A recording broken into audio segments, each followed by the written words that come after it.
ہم لوگ سیرت کے بارے میں ڈسکشن کر رہے ہیں، سیرت کو سمجھنے کی کوشش کر رہے ہیں۔ رسول اللہ صلی اللہ علیہ وسلم کا عمر مبارک جب 35 سال کی ہوئی، اس وقت کچھ گھٹنائیں گھٹی۔ ان گھٹناؤں کا ذکر تاریخی حساب سے بھی اور ہمارے زندگی کے میں عملی حساب سے بھی بہت ہی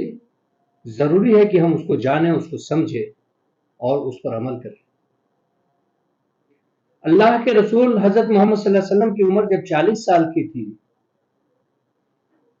اس وقت مکہ کے لوگوں نے یہ طے کیا کہ خانہ کعبہ کا نرمان پھر سے کیا جائے۔ اس کی وجہ یہ تھی کہ خانہ کعبہ کی چار دیواری بہت نیچی ہو چکی تھی، اور جو ڈھانچہ اس کا تھا وہ حضرت اسماعیل علیہ السلام نے جس زمانے میں بنایا تھا اس وقت بھی نیچا ہی تھا۔ اور اسی سال مکہ کے اندر بہت زبردست باڑھ آئی، جس سے سارا پانی جو ہے حرم کے اندر کے آس پاس کے علاقے میں جمع ہو گیا، جس کی وجہ سے خانہ کعبہ کی دیواریں، اس کی بنیادوں میں درار آ گئی، اور یہ اندیشہ ہوا کہ کبھی بھی یہ گر سکتا ہے۔ مکہ کے لوگوں نے یہ طے کیا کہ خانہ کعبہ کا نرمان جب کیا جائے گا اس میں کوئی بھی حرام پیسہ استعمال نہیں ہوگا، اور صرف حلال ہی پیسہ اس میں استعمال کیا جائے گا۔ تمام تیاریاں ہو گئی، جو بھی چیزیں منگانی تھی وہ منگا لی گئی۔ اس کے باوجود حرم کا، مکہ کا خانہ کعبہ کا جو اہمیت ان کے نظر میں تھی اور خانہ کعبہ کی ہیبت جو ان کے دلوں میں بیٹھی ہوئی تھی، اس وجہ سے کہ ابراہہ کا واقعہ ان کے سامنے تھا،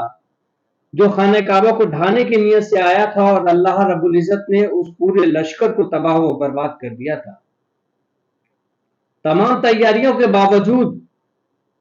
مکہ کے لوگوں میں یہ ہمت نہیں ہو رہی تھی کہ پہلا کدال چلائے کون۔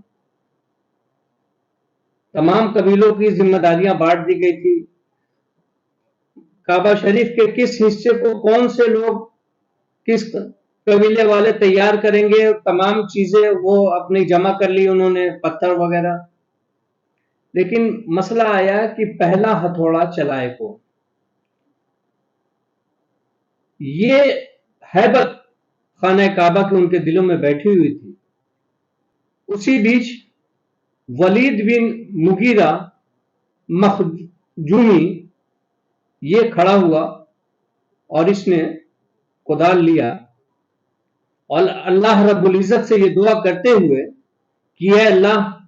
ہماری نیت خیر کی نیت ہے،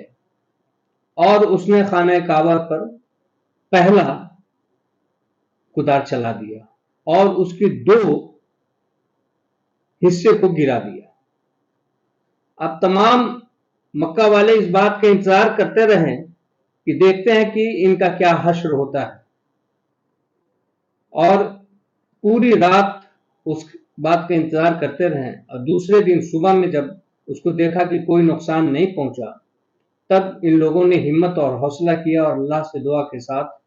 خانہ کعبہ کو گرا دیا، اور وہاں تک گرایا جہاں تک حضرت ابراہیم علیہ السلام کی بنیادیں رکھی تھی۔ اس کے بعد سے خانہ کعبہ کی تعمیر شروع ہوئی اور اس کی چھتوں کو ڈالا گیا۔ پہلے چھت بھی نہیں تھی خانہ کعبہ پر،